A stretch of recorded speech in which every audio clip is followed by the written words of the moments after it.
Giants in the Windy City to take on the Chicago Cubs at Wrigley Field, and the Cubs are sending out a familiar face in the right-hander Brandon Beachy, making his 6th start of the season for the Cubbies, and opposing him will be the 6'11" right-hander from the University of Kentucky in Sean Jelly, his 6th Major League start. Take a look at the Giants lineup 1-9, as well as the Cubs lineup. Starting things off in the top half of the first inning, leading off the ballgame is Aaron Altair. And he's going to start things off by hitting a ball into right center field that'll get up against the ivy, which is not fully turned green yet, and he's got himself an easy stand-up double. But his team is not able to drive him in, as Yamada is way out in front of a curveball. The very slow curveball that we know that Beachy has gets Yamada, so Altair is still on second. Then Schimpf would pop up to center field, so he is not able to move up, and Jock Peterson goes down swinging. Still scoreless, now we move on to the bottom half of the first inning, as Kris Bryant is going to walk.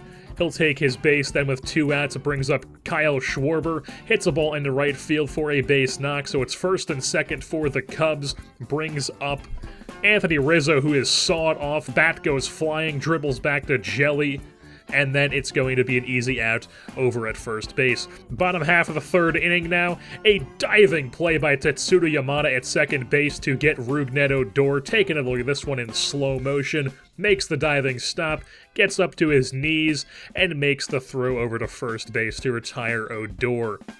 On to the bottom half of the fourth now, Kris Bryant's going to connect on a pitch, hits it very well off of the ivy in left field. Jock Peterson's going to throw it into the cutoff man. It's an easy double for Kris Bryant.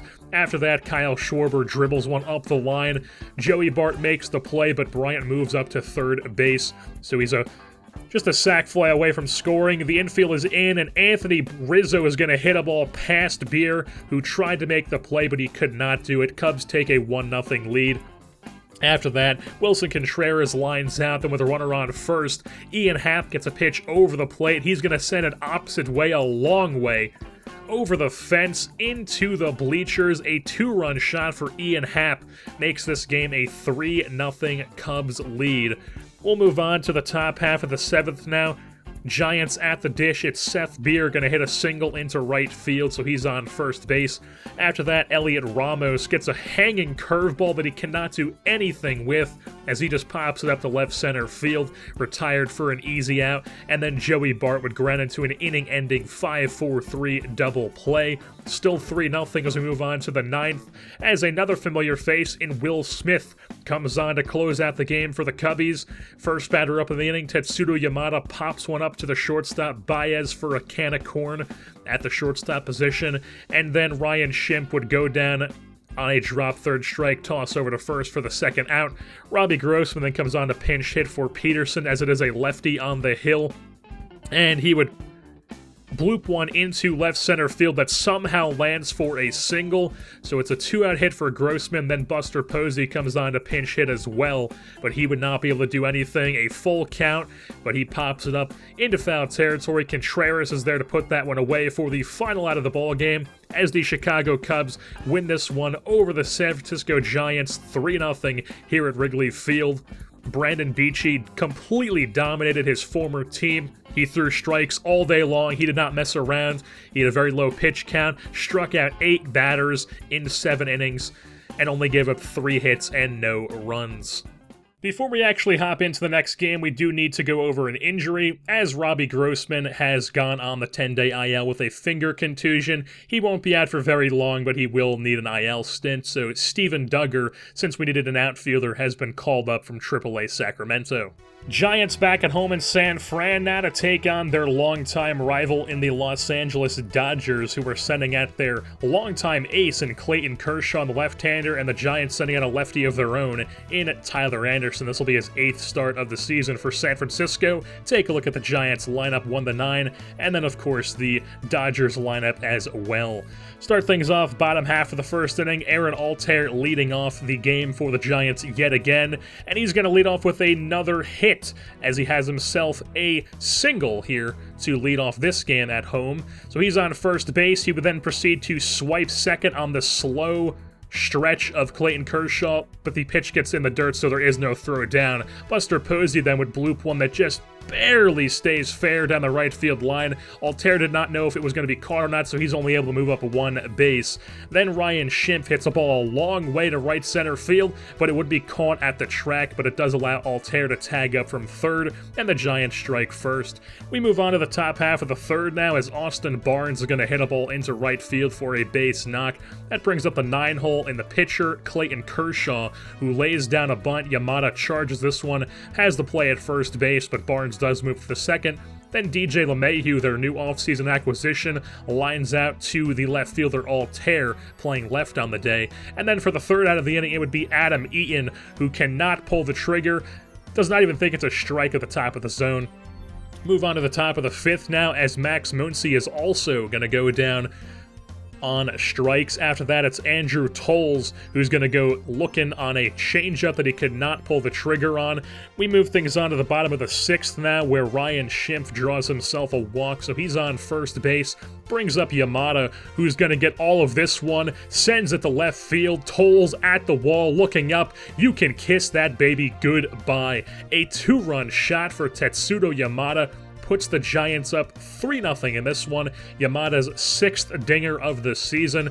Move on to the top of the 7th now, where the Dodgers are going to get their own 2-run shot. Max Muncy, off the end of his bat, somehow powers this one opposite way. A 2-run shot makes it a 3-2 ball game.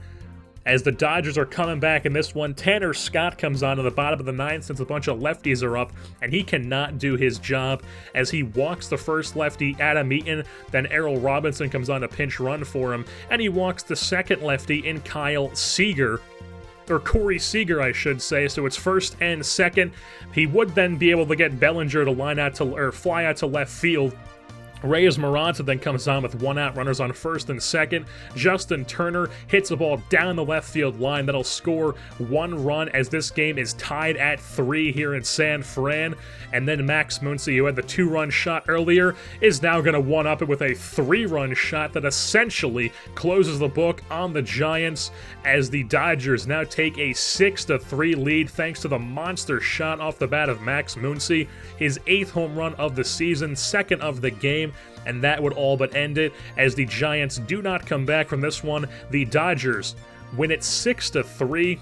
Max Muncy is obviously player of the game. He was 2 for 4 on the day with 2 home runs, driven 5 runs all on his own. He drove in 5 of the 6 total for the Dodgers. Justin Turner, the other one, in the top of the 9th on that RBI single. Yamada's 2-run shot for the Giants ended up not mattering at all.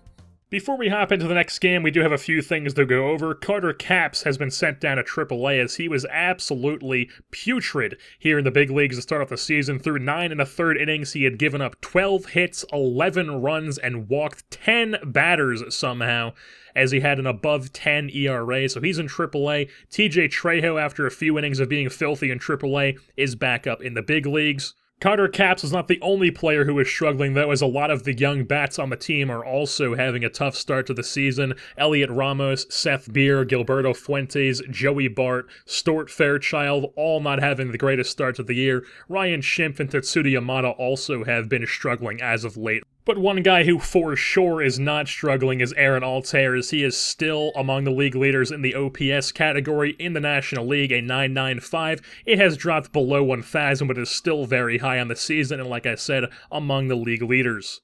Giants back on the road as they're taking on the Cincinnati Reds at Great American Ballpark. Reds sending out a first-round pick in Hunter Green, making his 2nd start of this season, the hard-throwing right-hander. And then Sean Anderson, another hard-throwing right-hander, will be getting the nod for the Giants. Take a look at their lineup: 1-2-9, Brandon Crawford in the leadoff spot, as well as the Reds lineup.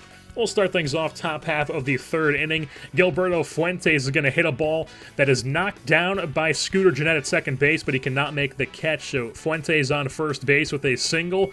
And then Sean Anderson lays down a bunt. They try to turn 2, but it's going to be everybody is safe, so 1st and 2nd for the Giants. Brandon Crawford then comes to the plate. He would pop one up to left center field. That is retired for out number 2. And then Buster Posey just flares one over to first base, as that's an easy out for Votto, so nobody comes in to score. Tucker Barnhart comes on, who's been having a great season for the Reds in the bottom half of the third inning, and he's going to flare one over the glove of Fuentes, who's playing third base on the day.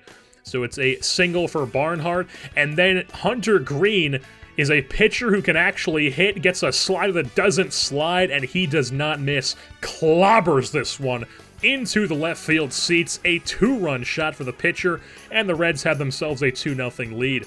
On to the top of the fifth now, Seth Beer going to start things off with a single. After that, Ramos checks his swing, but the ump says he went around. I don't know about that one. Let's take a look on the replay in slow motion. I don't know how you can call that a swing. There you have it in a freeze frame. I mean, he did not even come close to going around. So we move on to Gilberto Fuentes at the plate. He's going to draw himself a walk. So it's first and second. Anderson's day will come to an end as Ryan Schimpf comes on to pinch hit for him in a big spot. But he would swing through a fastball, good timing, just somehow missed it. So first and second, 2 outs, and Brandon Crawford delivers. Hits the ball up the middle. It's going to land for a single. Beer's going to score from second base. Fuentes goes to third. It's a 2-1 game now, and the pitching coach comes out to the mound for the Reds. They're discussing how Hunter Green's dad is in the front row, so he's nervous. Joey Votto's girlfriend put a curse on his glove, and nobody seems to know what to get Millie and Jimmy for their wedding gift. So Buster Posey at the dish now with runners on the corners is going to hit a ball that grazes over the third base bag for a fair ball. That's going to allow Crawford to get into third, 1 run to come in, and we have a tie ball game. Runners on the corners now. Jock Peterson's going to hit a ball past Peraza at shortstop. That'll score Crawford. Posey's going first to third. Peterson moves up to second on the throw. So second and third for Aaron Altair as the Giants have a 3-2 lead now. Hits a ball high in the air to deep center field, but it'll die out at the track as Senzel's there to put it away. Joakim Soria then comes on for the Reds in the 6th inning. As we move things on to the next inning, Seth Beer would go down swinging, but he would reach first base as Barnhart's throw on the drop third strike goes into right field. Beer would think about going to second base, but he wisely chooses to stay at first. As then Elliot Ramos hits a ball into right field for a base knock, so first and second for the Giants. Gilberto Fuentes then takes a ball off his thigh, so it's bases juiced for Robbie Grossman, who comes on to pinch hit for the pitcher spot with 1 out. Soria went right after him, and Grossman goes down swinging. Then with 2 outs, Crawford cannot pull the trigger on a fastball on the inside half that he thought was out of the zone, but it was right on the black.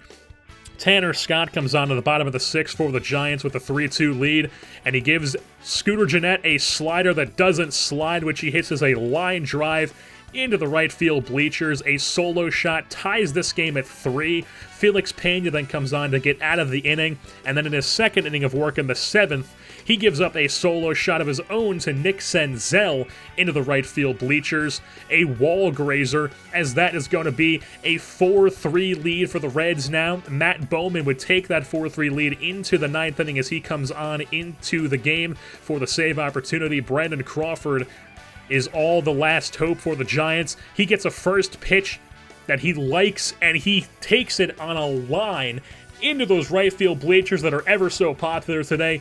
A solo shot for Crawford, his 5th home run of the season, ties the game at 4. We move on to extra innings where Jorge Soler comes on to pinch hit. Reyes Moranza on for a 2nd inning of work as the Giants' bullpen has been overworked as of recently, so they're trying to squeeze every last ounce that he has in him. And he would give up a single, what should have been a single, to Jorge Soler. Altair misses the dive. So it's going to be a runner on second with 2 outs. Trevor Gott comes on, gives a pitch down in the zone to Jose Peraza, who's just going to hit it a long way into the left field bleachers, and that'll score the game-winning run. It's only going to be a 5-4 victory, though, as for whatever reason they did not give Peraza the home run, and they only gave him a single, so it's actually a 5-4 victory for the Reds. But they do walk this one off nonetheless. Scooter Gennett gets player of the game honors for the Reds. He was 2 for 4 on the day with a solo shot. Brandon Crawford also 2 for 5 with a solo shot of his own. He also had an RBI single. And with that being said, that's going to wrap things up here for this edition of the San Francisco Giants franchise. I've been your host, Jerseyborn, and I am saying I've been sitting here for a solid few minutes trying to come up with something fun, quirky, interesting to say, like I've been saying at the end of every video, and it's just, you know, unrealistic to expect someone to be able to do that every single day, and I just really don't think it's very